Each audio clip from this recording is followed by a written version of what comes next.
જય શ્રી રામ, જય શ્રી કૃષ્ણ બધાને। તો કેમ છો બધાય મજામાં? તો આજે મારા દાદાનું સુવારું છે એટલે જો નાના નાના આ પરપોતરા થાય એના મુંડન કરે છે અને મારા ભાઈના અને પપ્પાના કાકાના અદાના ને એના બધાયના મુંડન કર્યા।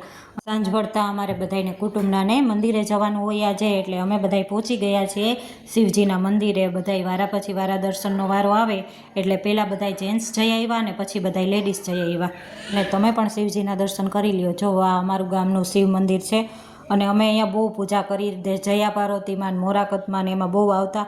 અને સાંજની રસોઈમાં આજે ગુવાર બટેટાનું શાક બનાવવાનું હતું એટલે કુટુંબના બધાય ભાભીને કાકીને બધાય ગુવાર બટેટાનું શાકની તૈયારી કરવા માંડ્યા। શાક સુધારી લીધું ને પછી બધાય રોટલા કરવા બેસી ગયા ને હવે જો ખીચડી પણ બની ગઈ છે, ગુવાર બટેટાનું શાક પણ બની ગયું છે અને હવે બધાયને જમવા બેસવાની તૈયારી છે।